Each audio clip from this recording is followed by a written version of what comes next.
بسم اللہ الرحمن الرحیم۔ السلام علیکم۔ امید ہے سب خیریت سے ہوں گے، خوش باش ہوں گے اور ایمان کی بہترین حالت میں ہوں گے۔ جی جناب، میں ہوں لائبہ ناصر اور میں حاضر ہوں جان ادا کی ایک نئی ایپیسوڈ کے ساتھ۔ فائنلی نو اور عزورہ کی شادی ہو گئی۔ Welcome to their reception. Episode بہت مزے کی ہے، فل آف رومانس ہے، فل آف تھرلر ہے۔ اسے سنیں اور سن کر اپنی رائے کا اظہار ضرور کریں۔ چلیں اب بنا وقت ضائع کیے چلتے ہیں ایپیسوڈ کی جانب۔ جان ادا از قلم لائبہ ناصر، قسط نمبر 15۔ اگلا دن بہت مصروف گزرا تھا۔ تمام کام وہ خود ہی دیکھ رہا تھا۔ وہ صبح سے کمرے میں نہیں تھا، وہ اس کی غیر موجودگی میں بہت پرسکون تھی۔ شام کے وقت وہ خاموشی سے بیڈ پر بیٹھی دیوار میں نصب LED میں کارٹون دیکھ رہی تھی۔ جو کچھ ہو رہا تھا اسے کوئی انٹرسٹ نہیں تھا اس سب میں۔ اس کی تو یہ سوچ کر جان نکل رہی تھی کہ کتنے لوگ ہوں گے، کتنی نظریں، کتنی طرح کی باتیں۔ بزنس ٹائکون نور ارسلان نے ایک طلاق یافتہ لڑکی سے شادی کیوں کی؟ اس کے اصل و رسوخ سے سب واقف تھے۔ جس کے پیچھے حسینائیں بچھی چلی جاتی تھیں، اسے اس کی ذات میں ایسا کیا نظر آ گیا؟ اس نے پرس سے ایک پاؤڈر نکالا، ہتھیلی میں تھوڑا سا پاؤڈر نکال کے ناک کے قریب لے کر اسے سانسوں کے ذریعے اندر اتارنے لگی۔ ساری سوچیں دور جا سوئیں، دماغ یکدم ہی مفلوج ہونے لگا، آنکھوں میں سرخیوں کے دورے بڑھنے لگے۔ دروازے پر نوک ہونے پر اس نے ایک بار پھر پرس اپنے سینے سے لگا لیا۔ میم، نو سر نے ہمیں بھیجا ہے آپ کو ریڈی کرنے کے لیے۔ 2 لڑکیاں اندر داخل ہوئی تھیں۔ ایک کے ہاتھ میں خوبصورت ہلکے آسمانی رنگ کی میکسی تھی، جس کے آستین پر سچے موتیوں کا بھاری کام ہوا تھا۔ وہ خوبصورت لباس اپنی قیمت آپ بتا رہا تھا۔ اس نے غائب دماغی سے ان کی جانب دیکھا۔ اس نے اتنی زیادہ ڈرگز نہیں لی تھی کہ ہوش کھو بیٹھتی۔ وہ بس خود کو پرسکون رکھنا چاہتی تھی، اور اس کے لیے اس کے پاس ڈرگز کے علاوہ کوئی اور راستہ نہیں تھا۔ میم، میں آپ کی چینج کرنے میں ہیلپ کر دوں؟ وہ لڑکی قریب آئی تھی۔ نہیں، وہ بدک کر پیچھے ہٹی۔ میں خود کر لوں گی۔ ڈریس اس کے ہاتھوں سے تقریباً چھین کر وہ ڈریسنگ روم کی جانب بڑھ گئی تھی۔ اب ان دونوں نے ایک دوسرے کو دیکھ کر کندھے اچکائے۔ نو ارسلان کی بیوی ہے، اتنا غرور تو بنتا ہے۔ اس کے رویے سے اپنے مطلب کی بات نکالتے ایک لڑکی نے کہا تھا۔ وہ اندر کداور آئینے میں نظر آتے اپنے وجود کو دیکھ رہی تھی۔ پورا جسم داغوں سے بھرا ہوا تھا۔ اس کا خوبصورت جسم کسی کی وحشت کے نظر ہو کر داغدار ہو گیا تھا، اور اس اذیتناک طریقے سے ہوا تھا۔ اس نے ہاتھوں میں چھپا فاؤنڈیشن نکالا۔ بہتی آنکھوں سے آنسو صاف کرتے وہ تیزی سے اپنی گردن اور گلے پر فاؤنڈیشن لگا رہی تھی۔ کندھوں پر ہر اس جگہ جس ڈریس سے نظر آ سکتی تھی وہ فاؤنڈیشن لگا چکی تھی۔ اس نے ایک نظر آئینے میں ڈالی، تمام نشانات چھپ چکے تھے۔ آستین پوری تھی، اس کے بازو اور کلائی پر کچھ چھپانے کی ضرورت نہیں تھی۔ اپنا عکس دیکھتی وہ پھوٹ پھوٹ کر روئی تھی۔ کیا تھا اس کا اصل، اس کی حقیقت؟ میک اپ کے تہوں میں چھپے اتنے داغ، اتنا داغدار وجود۔ کیا ہوگا جب نو ارسلان کو حقیقت کے متعلق علم ہوگا؟ دارم کو تو اس نے روک دیا تھا حقیقت بتانے سے، لیکن وہ کب تک اسے دور رکھ سکتی تھی؟ کبھی نہ کبھی تو اسے ساری حقیقت معلوم ہو جائے گی، اور پھر کیا ہوگا؟ وہ قبول کرے گا ایک داغدار لڑکی؟ جتنی اذیت میں وہ تھی اس کا اندازہ کوئی نہیں کر سکتا تھا۔ آنسو صاف کر کے اس نے وہ لباس پہنا۔ آئینہ اسے جھوٹ بولتا نظر آ رہا تھا۔ اتنی حسین، اتنی خوبصورت۔ وہ لباس اسے یوں سج گیا تھا جیسے بنا ہی اس کے لیے ہو۔ آستین کے علاوہ پورا لباس سادہ تھا، صرف دامن پر نفیس باریک سا موتیوں کا کام ہوا تھا۔ وہ باہر نکلی تو ان دونوں کی آنکھوں میں بھی اسے دیکھ کر ستائش ابھری تھی۔ آپ کو تو ان مصنوعی چیزوں کی ضرورت ہی نہیں ہے، وہ بولتی ہوئی اسے سجا رہی تھی، اس کی قسمت پر رشک کر رہی تھی، اس کے غیر معمولی خوبصورتی کو سراہ رہی تھی۔ وہ انہیں بتانا چاہتی تھی کہ اس کے بخت کتنے سیاہ ہیں، اس کے غیر معمولی خوبصورتی نے اسے کتنی بڑی قیمت ادا کی ہے۔ وہ ان کی باتوں پر کہا لگانا چاہتی تھی، مگر خاموش بیٹھی انہیں خود کو سجاتا دیکھ رہی تھی۔ بھاری کامدار دوپٹہ سیٹ کر کے اس کا لک فائنلائز کر رہی تھی۔ وہ بدھ بنی آئینہ میں نظر آتی اس حسین مورت کو دیکھ رہی تھی جس کی قاتل آنکھیں سرخ آنسوں رونا چاہتی تھیں۔ میم، آپ بہت پیاری لگ رہی ہیں۔ وہ 2 لڑکیاں مبہوت سی اسے دیکھ رہی تھیں۔ وہ اس سے نظریں نہیں ہٹا پا رہی تھی۔ نو ارسلان کا کیا حال ہوگا انہیں اندازہ ہو رہا تھا۔ کام ہوا آپ لوگوں کا کہ نہیں؟ بلیک ٹیکسیڈو میں ملبوس خوشبوئیں بکھیرتا نو ارسلان اپنی شاندار پرسنالٹی کے ساتھ اندر داخل ہوا تھا۔ بالوں کو جیل لگا کر پیچھے سیٹ کیے، چشمے سے جھانکتی ڈارک براؤن گہری سنجیدگی لی آنکھیں دیکھ رہی تھی۔ آئینے میں نظر آتے اس شہرزادی پر نظر پڑتے ہی وہ تمام باتیں، سارے اسباق جیسے بھول گیا تھا۔ ہمیشہ سادہ سی رہنے والی عزورہ لاشاری کا یہ 2 آتشہ روپ تو اس نے کبھی دیکھا ہی نہیں تھا۔ میکسی میں ملبوس تمام تر ہتھیاروں سے لیس تیکھے نقوش میک اپ سے مزید قاتل ہو گئے تھے۔ ہاتھ کے اشارے سے ان لڑکیوں کو باہر جانے کا کہا تھا۔ اس حسین مورت نے نگاہ اٹھا کر اس کی جانب نہیں دیکھا تھا۔ وہ قدم قدم چلتا اس کے قریب آیا۔ لیڈی، اس کے گلابی ہاتھوں میں لیے وہ سحرزدہ سا بولا تھا۔ اس کے کلون کی اسٹرانگ خوشبو عزورہ کے حواس معطل کر رہی تھی۔ اس کی کلائی تامے وہ جھک کر دراز سے کچھ نکال رہا تھا۔ یہ آپ کے لیے شادی کا تحفہ۔ وائٹ گولڈ کی نازک سی بریسلٹ اس کی کلائی کی زینت بنا کر اس نے اس کی کلائی کی ابھری نیلی رگ پر اپنا لمس چھوڑا تھا۔ آپ فلک سے اتری ہیں نو ارسلان کے لیے، زمیں والوں سے کوئی تعلق نہیں ہے آپ کا۔ اس نے نرمی سے اس کی بوجھل ہوتے پلکیں بھی چومی تھیں۔ بھاری مے خانے کی شراب سی آنکھوں کے در آج بھی نو ارسلان پر بند تھے۔ باہر میڈیا ہے، میں ذرا ان سے نپٹ کر آتا ہوں۔ وہ ہولے سے اس کے کانوں کے قریب جھکا۔ اس نے اضطرابی کیفیت میں اس بات میں سر ہلایا۔ وہ مسکراتا ہوا باہر نکلا تھا۔ اس کے جانے کے بعد وہ گہری سانس لیتی خود کو پرسکون رکھنے کی کوشش کر رہی تھی۔ اسے اب شدت سے اپنی غلطی کا احساس ہو رہا تھا۔ اپنے سکون کے لیے اس نے تھوڑا سا نشہ استعمال کرنا چاہا، جس کی طلب اب بڑھ کر اس کے ہوش و حواس میں رہنا ناممکن کر رہی تھی۔ اسے اپنی سانس کھنچتی ہوئی محسوس ہو رہی تھی۔ طلب مزید بڑھی تو اس کا پورا جسم کھنچ رہا تھا۔ بالآخر وہ ٹیبل پر جھکی، پرس میں سے انجیکشن نکال کر اس نے کانپتے ہاتھوں سے انجیکشن بھری۔ سب ٹھیک ہو جائے گا، بس تھوڑا سا۔ وہ اپنے آپ میں بولتی 2 انجیکشن فل کر چکی تھی۔ اس وقت اس کے ذہن سے سب نکل کر مہو ہو گیا تھا۔ یاد تھا تو بس یہ کہ یہ طلب ہے اس کی، جسے اس کے ہر حال میں پورا کرنا ہے۔ عزورہ باہر ویٹ کر رہے ہیں سب۔ وہ بولتا ہوا اندر داخل ہوا۔ سامنے کا منظر اس نے بے یقینی سے دیکھا۔ ابھی تو وہ اسے ہوش میں چھوڑ کر گیا تھا اور اب impressive lady, I am impressed. اپنے ولیمے کے دن اپنی دلہن کو ڈرگز لیتے دیکھنے کا شرف مجھے ہی حاصل ہوا ہوگا۔ اندر کا منظر دیکھ کر وہ طنزیہ لہجے میں بولا تھا۔ ٹیبل پر موجود پاؤڈر دیکھ کر ضبط سے اس کی رگیں تنی۔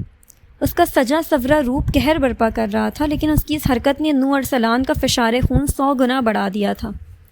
عزورہ نے نگاہیں اٹھا کر اس کی جانب دیکھا۔ اس کا انجیکشن تھاما ہاتھ ایک پل کو تھم سا گیا، لیکن اگلے ہی لمحے نو کو سرے سے نظر انداز کر کے وہ انجیکشن اپنے بازو میں پیوست کر گئی۔ وہ متاسف انداز میں اسے دیکھتا سرس سے قریب آیا۔ اٹھیں، کھڑی ہوں، سنجیدگی سے کہتے بازو سے تھام کر اسے کھڑا کیا، جس کے چہرے پر سرور کی سی کیفیت چھا رہی تھی۔ وہ اسے یہاں اپنے ساتھ محسوس نہیں ہو رہی تھی۔ سختی کا کوئی فائدہ نہیں تھا۔ وہ ہوش میں ہوتی تو خوفزدہ یا کم از کم شرمندہ تو ہوتی۔ نہیں، میرے اندر سوئی چبھتی ہے، تمہیں نہیں پتہ، مجھے بہت درد ہوتا ہے، میری ہڈیاں ٹوٹتی ہوئی محسوس ہوتی ہیں، مجھے دے دو پلیز۔ اسے اپنے ہاتھ سے دوسری انجیکشن لیتے دیکھ وہ منتوں پر اتر آئی تھی۔ عزورہ اسٹاپ اٹ، سرد انداز میں اسے وارن کرتے نگاہوں سے دیکھتا وہ بے قابو ہوتی عزورہ کو کسی بھی طرح اس کے ہاتھ سے انجیکشن لے لینا چاہتی تھی۔ دیکھو سانس نہیں آ رہی، میں مر جاؤں گی، یہ دو مجھے۔ وہ اس کی آنکھوں میں دیکھ ہی کہاں رہی تھی۔ اس کی نگاہیں تو بس مضبوط مردانہ ہاتھوں میں بند اس انجیکشن پر تھی، جس میں اس کا سکون تھا، اس کی تمام تکلیفوں کا علاج تھا۔ I said stop it lady. وہ دبے دبے لفظوں میں دھاڑا تھا۔ باہر پورا میڈیا ایک چٹپٹی خبر کے انتظار میں موجود تھا۔ ایسے میں اس کی آواز اگر باہر جاتی یا کسی کو اس کی کنڈیشن سے متعلق بھنک بھی پڑتی تو کتنا بڑا میس کریٹ ہو جاتا، صرف نو ارسلان کے لیے نہیں، خود اس کے لیے بھی۔ مگر اس وقت اسے کسی چیز کا ہوش ہی کہاں تھا۔ پلیز مجھے یہ دو۔ اس نے بے بسی سے روتی بلکتی عزورہ کو دیکھا۔ نشے کے لیے یوں گرگراتی وہ اس کا دل چیر رہی تھی۔ عزورہ میری بات سمجھنے کی کوشش کریں، یہ نقصان دہ ہے، میں نہیں دے سکتا آپ کو یہ۔ وہ اسے اب نرم لہجے میں سمجھانے کی کوشش کر رہا تھا۔ نہیں، اس سے سب ٹھیک ہو جاتا ہے، یہ دو مجھے، سب ٹھیک ہو جائے گا۔ وہ مجھے نوچے کبھی نہ تو محسوس نہیں ہوگا، میں جنت میں چلی جاؤں گی۔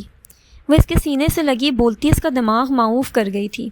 کون نوچے گا، کس کی بات کر رہی تھی وہ یہ سب بتانے کی کنڈیشن میں نہیں تھی اس وقت۔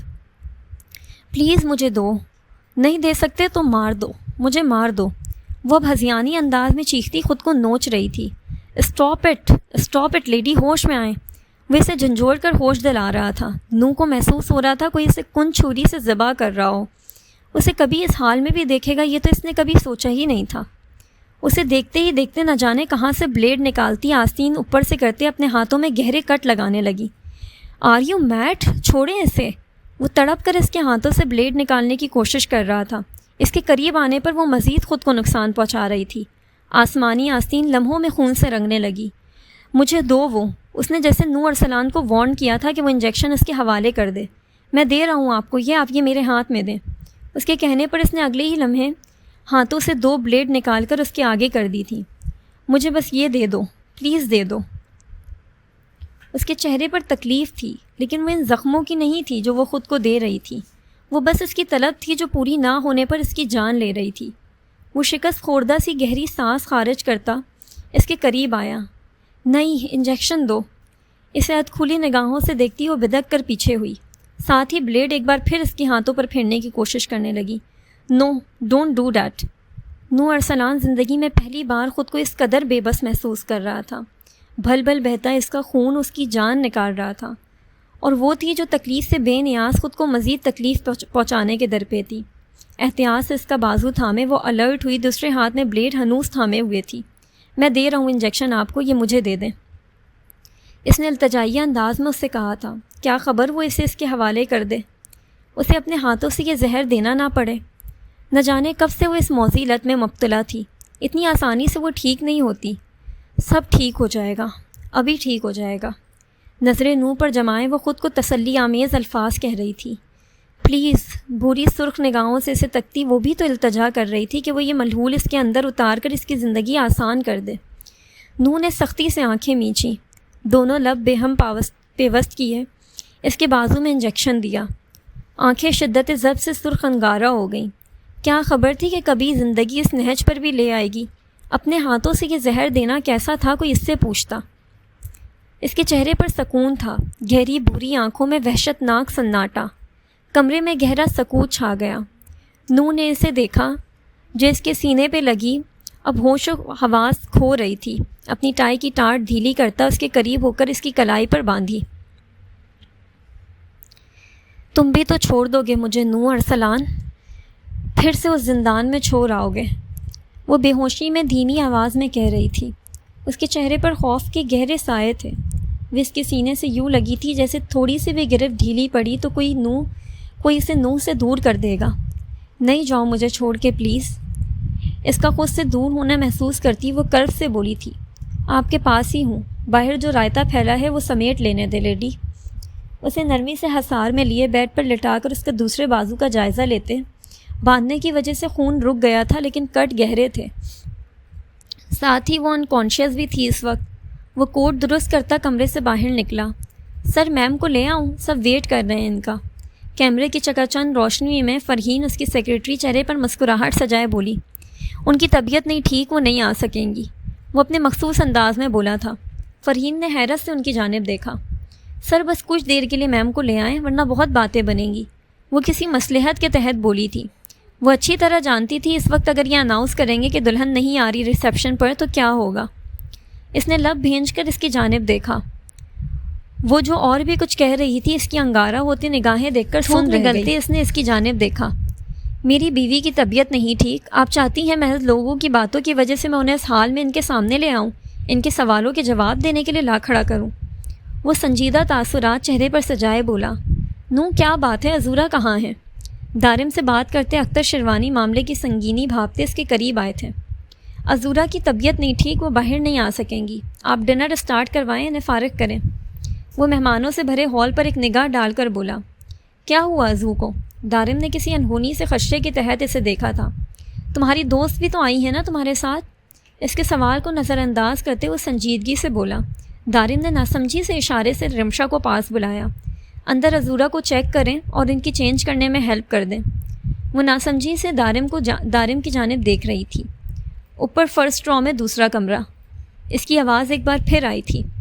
ڈنر سرو کروا دیا گیا تھا. نور ارسلان کی بیوی اپنے ہی ریسیپشن پر موجود نہیں تھی. کتنے ہی سوال تھے جن کے جواب وہ اپنے ازلی پرسکون انداز میں دے رہا تھا. 1 گھنٹے میں مہمان آدھے سے بھی کم رہ گئے. میڈیا کو تو اس نے پہلی فرصت میں ہی ان کے جواب دے کر فارغ کیا تھا. تم مجھے بتاؤ گے کیا ہوا ہے عزو کو؟ دارم بے چینی سے اس کے قریب آیا. نہیں میں نہیں، تم مجھے بتاؤ گے دارم اصفہان کہ عذورا کو کیا ہوا ہے. وہ لفظوں پر زور دیتے ایک انگلی سے اس کے سینے پر زور دے کر بولا تھا. ابھی میری بیوی کی حالت اس بات کی اجازت نہیں دے رہی کہ میں تم سے سوال جواب کروں. کل میں تمہارے پاس آؤں گا اور تم لفظ بہ لفظ مجھے سچ بتاؤ گے. عزورہ کب سے ڈرگز لے رہی ہیں، کیوں لے رہی ہیں، سب سچ۔ وہ سپاٹ لہجے میں بولا۔ تو کیا وہ سب جان گیا تھا؟ دارم کے چہرے پر ایک سایہ سا لہرایا۔ تم نے ایک کانٹریکٹ کے بنا پر اس سے نکاح کیا، میں پھر بھی تمہیں سب بتانا چاہتا تھا، لیکن جس روز تم نکاح کے لیے آئے تم نے میری کوئی بات نہیں سنی، اور اس کے بعد عزورہ نے کہا کہ وہ نہیں چاہتی کہ تمہیں کچھ پتہ چلے۔ خدا کے لیے اسے کچھ نہیں کہنا نو۔ وہ نہ جانے کیا سمجھ بیٹھا تھا، اس کی جانب دیکھتے ہوئے التجائیہ انداز میں بول رہا تھا۔ وہ ڈرگز لیتی ہیں، میں جانتا تھا۔ نو نے آہستگی سے بولا۔ دارم نے اجنبی سے اس کی جانب دیکھا۔ تو کیا وہ ڈرگز کی بات کر رہا تھا؟ اور بھی باتیں ہیں جو تم نہیں جانتے، میں چاہتا ہوں تمہیں سب پتہ ہو۔ اس روز اگر تم مجھے دھمکا کر نہیں نکاح کرتے عزو سے، یا عزو مجھے منع نہیں کرتی تمہیں بتانے سے، تو میں تمہیں پہلے ہی سب بتا دیتا۔ میں نے ڈریسنگ کر دی ہے، اتنی ہیوی ڈوز لی ہیں اس نے ڈرگز کی، میں کوئی اور میڈیسن نہیں دے سکی اسے۔ رمشا کے آنے پر وہ دونوں خاموش ہو گئے۔ میں دیکھ لوں اسے؟ دارم نے اجازت طلب نظروں سے نو کی جانب دیکھا۔ وہ اس بات میں سر ہلاتا اختر شیروانی کی جانب چل دیا۔ جو اکا دکا مہمان باقی تھے وہ بھی جا رہے تھے۔ اس کے قریب آنے پر وہ دھیرے سے بولی۔ دارم کی آنکھیں نم ہوئیں۔ اس کے دونوں ہاتھوں پر پٹی بندھی ہوئی تھی جو ابھی رمشا کر کے گئی تھی۔ دار کی جان، میرا بیٹا۔ اس کے ماتھے پر لب رکھتے اس نے نرمی سے پیار کیا۔ وہ بھی چھوڑ دے گا، سب جان کر وہ بھی چھوڑ دے گا دار، وہ تڑپتی ہوئی بول رہی تھی۔ دارم نے اس کی جانب دیکھا۔ اس کی تڑپ بتا رہی تھی کہ وہ نو ارسلان سے دور نہیں ہونا چاہتی۔ دار وعدہ کر رہے بچے، وہ نہیں چھوڑے گا میری عزو کو۔ نرمی سے اس کے بالوں میں انگلیاں پھیر رہا تھا جو ابھی جوڑے میں بندھے ہوئے تھے۔ وہ ابھی بھی چلا گیا دار، وہ چھوڑ دے گا نا مجھے۔ وہ تکیے میں سر پٹک رہی تھی۔ رمشا انتظار کر رہی ہیں تمہارا۔ نو کی آواز پر اس نے اس کی جانب دیکھا۔ پلیز اس کا خیال رکھنا۔ گو کہ وہ جانتا تھا کہ وہ خیال رکھے گا اس کا، لیکن پھر بھی اس کی حالت کے پیش نظر بول گیا۔ وہ سر ہلا گیا، بولا کچھ نہیں۔ اس کے جانے کے بعد وہ اس کے قریب آیا۔ کوٹ اتار کر صوفے پر پھینکنے کے بعد شوز بھی وہیں رکھے۔ نظریں اس پر تھیں جو اب بھی مدھر آواز میں کچھ کہتی تکیے پر سر پٹک رہی تھی۔ چند پر وہیں بیٹھے سر پر ہاتھ پھیرتے رہنے کے بعد وہ اب اس کے نزدیک آیا۔ بنا پلکھے جھپکائے اسے تک رہا تھا۔ کچھ دیر پہلے کتنی پیاری لگ رہی تھی، اسے اپنی ہی نگاہیں نہیں ٹھہر رہی تھیں۔ رمشا نے اسے چینج کروا دیا تھا۔ اس وقت وہ ڈھیلی سی شرٹ اور ٹراؤزر میں ملبوس تھی، ہاتھوں میں پٹی، متورم آنکھیں، بھیگی پلکیں۔ It destroyed my inner self lady, your condition torn me into pieces. اس کی آنکھوں کو چومتے، اس کی انگلیوں کو چومتے وہ دھیرے سے بولا۔ اس کا سسکنا پل بھر میں تھم سا گیا۔ زخم کا جائزہ لیتے اس کی نظریں اوپر کی جانب نشان پر پڑی۔ اس کے بازو میں مزید اس طرح کے نشانات تھے۔ اس کے ماتھے پر بل پڑے۔ کلائی سے آستین اوپر کرتے اس کی نظریں کئی اس طرح کے نشان پر پڑی۔ بازو تک جاتے جاتے ماتھے کے بلوں میں اضافہ ہوتا چلا گیا۔ اس کے بازو پر صرف کٹس کے نشان نہیں تھے، دودھیا بازو پر جا بجا سگریٹ کے داغے گئے نشان تھے، کچھ نئے کچھ پرانے۔ گلابی رنگت پر وہ نیلے نشانات واضح نظر آ رہے تھے۔ تم بھی تو چھوڑ دو گے نا؟ سب پتہ چل گیا تو تم بھی چھوڑ دو گے؟ وہ اب بھی بول رہی تھی۔ نو ارسلان کبھی نہیں چھوڑے گا آپ کو۔ ساری دنیا آپ کے مخالف ہو جائے جب بھی مجھے اپنے ساتھ پائیں گی آپ۔ بالوں میں سے پن نکالنے کے بعد اس کے کانوں سے جھمکے بھی اتار دیے۔ وہ اب محض ہاتھوں میں اس کا دیا بریسلٹ جگمگا رہا تھا۔ اسے ساتھ لگانے پر وہ پرسکون ہوتی چلی گئی، جبکہ اس کی آنکھوں سے نیند کہیں کھو گئی تھی۔ اذان کی میٹھی آواز پر بھی اس کے وجود میں جنبش نہیں ہوئی۔ وہ ہنوز اس کا سر اپنے شانے پر ٹکائے اس کی جانب دیکھ رہا تھا، جو اب آنکھیں کھول کر اعتراف میں دیکھتی کچھ سمجھنے کی کوشش کر رہی تھی۔ مہمانوں کو ڈھونڈ رہی ہیں کیا؟ بہت قریب سے آتی آواز پر رخ پھیر کر اسے دیکھا جو اب بھی اسی اطمینان سے لیٹا ہوا تھا۔ اس کی آواز پر پورے وجود میں سنسنی سی دوڑ گئی۔ ذہن کے پردوں پر کتنے ہی لمحات واضح ہوتے چلے گئے۔ اس نے بے ساختہ اپنے ہاتھ کی جانب دیکھا جس پر پٹی کی گئی تھی۔ ندامت تھی شاید، اس کی جانب دیکھنے کی جسارت نہیں کر پا رہی تھی۔ وہ انجیکشن، اس نے دانستہ بات ادھوری چھوڑی۔ وہ اس کا شرمندگی سے جھکا سر دیکھ رہا تھا، مگر نہ جانے کیوں نو ارسلان کو اس کا شرمندہ ہونا اچھا نہیں لگا تھا۔ شرمندگی سے جھکی اس کی نظریں اس کے دل پر گرا گزر رہی تھیں۔ چند مہینے پہلے اسی بات پر وہ اسے شرمندہ کرنا چاہتا تھا۔ اس وقت کتنی دلیری سے اس نے کہا تھا کہ وہ نہ صرف ڈرگز لیتی ہے بلکہ اسموکنگ بھی کرتی ہے۔ اس روز اس کے انداز میں کہیں بھی شرمندگی کا عنصر تک شامل نہیں تھا۔ آج اس کے کچھ کہنے سے پہلے ہی وہ سر اور نگاہیں جھکائے شرمندہ سی ندامت میں گھری اس کے سامنے بیٹھی، تو اب بھی دل کو چین نہیں تھا۔ آپ کے پاس کہاں سے آئیں وہ چیزیں عذورا؟ اس کے نرمی سے سوال کرنے پر وہ بھیگی نگاہیں اٹھا کر گویا مقابل کو مزید مشکل میں ڈال گئی تھی۔ میرے پاس موجود تھیں وہ، میں کل اپنے کمرے سے لے کر آئی تھی۔ اس کا جھکا سر مزید جھک گیا۔ اگر وہ چیختا، اس پر اپنا غصہ نکالتا تو شاید وہ اس قدر شرمندہ نہ ہوتی جتنی ابھی اس کی نرمی پر ہو رہی تھی۔ اس کی وجہ سے کل اس کا سب کے سامنے کتنی سبکی ہوئی ہوگی، اسے اندازہ تھا۔ تو آپ نے ارادتاً کیا وہ سب؟ وہ اطمینان سے اس کے بالوں میں انگلیاں پھیرتا یوں پوچھ رہا تھا جیسے اس کی نہیں کسی اور کی بات کر رہا ہو۔ نہیں، میں سچ کہہ رہی ہوں، میں نے ارادتاً ایسا کچھ نہیں کیا، میں ایسا نہیں کرنا چاہتی تھی۔ اس کے ہاتھوں پر سر رکھے وہ بری طرح رو دی تھی۔ اس کے لہجے میں ندامت کے ساتھ خوف بھی تھا۔ ڈرگس کب سے لیتی ہیں آپ؟ اس نے اگلا سوال کیا۔ اس کی حالت آپ بتا رہی تھی، جواب تو وہ کچھ نہیں بولی۔ کل پہلی اور آخری بار تھا کہ آپ نے میرے سامنے خود کو نقصان پہنچایا، اس طرح کٹس لگا کر، سمجھ رہی ہیں نا؟ اس کے انداز میں اب بھی نرمی لیے تھا۔ وہ بہت نرمی سے اس کے بال سنوار رہا تھا، لیکن لہجے کی سرد مہری محسوس کرتی وہ کانپ سی گئی تھی۔ اسپیک اپ لیڈی، اس کی کمر کے گرد گرفت مضبوط کرتے وہ سنجیدگی سے بولا۔ جی سمجھ گئی۔ آنسو اندر اتارتی وہ دھیرے سے بولی تھی۔ یہ بولنا اسے کس بری طرح سکھایا گیا تھا سوچ کر ہی اس کی آنکھیں نرم ہو رہی تھیں۔ آنسو کا گولا حلق میں پھنس سا گیا تھا۔ رونا نہیں ہے۔ اس طرح کی حرکت کرنے کے بعد آپ کیا ایکسپیکٹ کر رہی تھیں؟ کیا آپ سے باس پرس کیے بنا ہی آپ پر محبت نچھاور کروں؟ وہ سخت لہجے میں بولا تھا۔ اس کی یہ سختی ضروری تھی، ورنہ وہ ہمیشہ اسی طرح خود کو نقصان پہنچاتی۔ میں نے ایسی کوئی امید نہیں لگائی آپ سے۔ اس کے خفگی سے کہنے پر نو نے تیوری چڑھا کر اسے دیکھا۔ یہاں تو وہ حساب ہو رہا تھا کہ الٹا چور کوتوال کو ڈانٹے۔ جو حرکت آپ نے کی ہے اس کے لحاظ سے تو میں بہت نرمی سے پیش آ رہا ہوں آپ کے ساتھ لیڈی، پھر یہ رونا اور یہ خفگی کیسی؟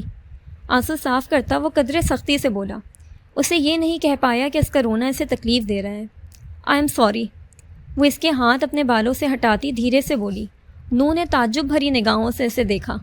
وہ اسے کچھ بھی ایکسپیکٹ کر سکتا تھا مگر سوری نہیں۔ وہ اس طرح معافی مانگے گی اس نے کب سوچا تھا؟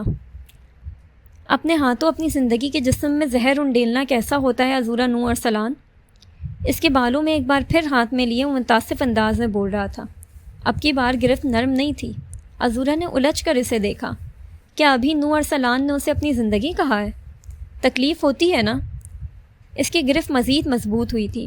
وہ درد برداشت کرنے کی کوشش کرتی آگے ہوئی، بولی کچھ نہیں۔ مجھے بھی بہت تکلیف ہوئی تھی آپ کے جسم میں وہ زہر انڈیل کر۔ اس تکلیف کا مداوع آپ کی معافی نہیں کر پا رہی۔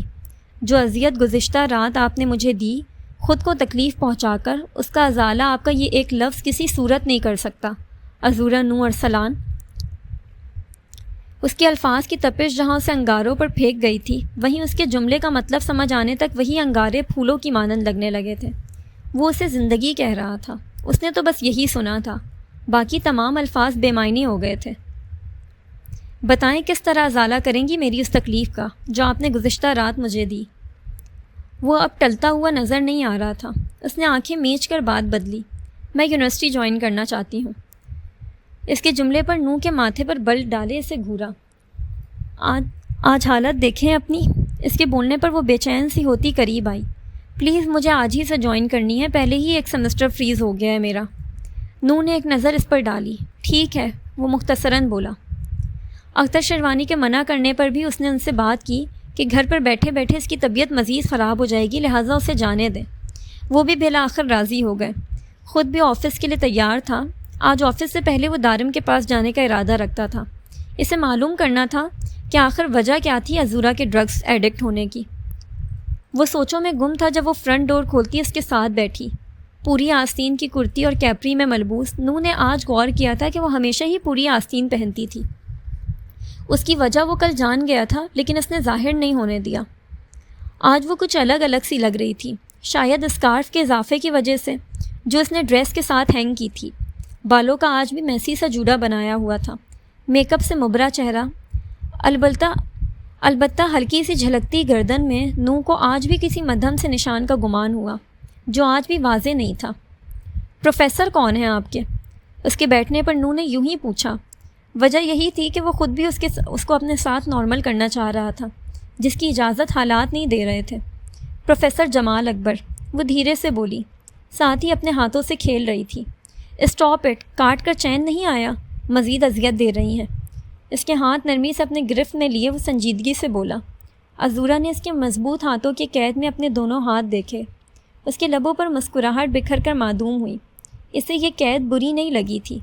پروفیسر جمال اکبر، اس نے دوبارہ نام دہرایا۔ جی، یہ یک لفظی جواب دے کر کھڑکی سے باہر دیکھنے لگی۔ ہاتھ البتہ اس کے ہاتھ سے نکالے نہیں تھے۔ عذورا بچے آپ؟ وہ لیکچر سے فارغ ہو کر اپنے آفس آئے تھے جب وہ انہیں بیٹھی نظر آئی۔ السلام علیکم پروفیسر، وہ مسکراتی ہوئی بولی تھی۔ وعلیکم السلام۔ بچے کہاں ہیں آپ؟ میں نے کتنے لوگوں سے معلوم کیا، پھر مجھے معلوم ہوا کہ سمسٹر فریز کر لیا آپ نے۔ خیریت ہے؟ وہ فکر مندی سے بولتے چیئر پر آ بیٹھے۔ میری شادی ہو گئی ہے، اس نے مختصراً کہا۔ ماشاء اللہ، یہ تو خوشی کی بات ہے، انہوں نے مسکراتے ہوئے کہا۔ جواباً وہ بھی ہنس پڑی۔ تو اب کنٹینیو تو کرنا ہے نا؟ انہوں نے کسی خدشے کے تحت پوچھا، جس پر وہ مسکراتی ہوئی گردن ہلا گئی۔ آپ نے مجھ سے وعدہ کیا تھا پروفیسر کہ آپ مجھے ان تمام لاء کے بارے میں ڈیٹیل بتائیں گے۔ وہ انہیں 4 ماہ پرانا عہد یاد دلا رہی تھی۔ آپ نے کلاس آج سے جوائن کرنی ہے کیا؟ اگر نہیں تو میرے ساتھ چلیں، میں آپ کو ایک ایسی شخصیت سے ملوا سکتا ہوں جو آپ کو مجھ سے بہتر سمجھ بھی سکیں گی اور سمجھا بھی سکیں گی۔ انہوں نے پیشکش کی، جس میں کچھ توقف کے بعد اس نے حامی بھر لی۔ میں کل سے جوائننگ دوں گی، لمحوں میں فیصلہ ہو گیا تھا۔ پھر آ جائیں، کسی سے اجازت لینا چاہتی ہیں تو لے لیں، اور ہاں، اگر آج ان سے ملنے کے بعد آپ آرگنائزیشن میں شامل ہونا چاہیں گی تو بلا جھجک مجھ سے کہہ سکتی ہیں۔ وہ ساتھ ساتھ چلتے ہوئے بول رہے تھے۔ اس لڑکی کو وہ اس طرح نہیں سمجھ سکتے تھے جس طرح لیلا سمجھ سکتی تھی، اور اسے سمجھا بھی سکتی تھی۔ اس نے ان کے ساتھ ساتھ چلتے ہی نو کو ٹیکسٹ کیا تھا۔ جی جناب، تو یہ تھی جان ادا کی 15ویں قسط۔ امید ہے آپ کو پسند آئی ہوگی۔ نو اور عذورا کے سینز کیسے لگتے ہیں، مزید کیا پڑھنا چاہتے ہیں، اپنی رائے کا اظہار کامنٹ باکس میں ضرور کریں۔ اگلی قسط کا انتظار کریں۔ مجھے اپنی دعاؤں میں یاد رکھیں۔ خوش رہیں، خوشیاں بانٹیں پیارے لوگوں۔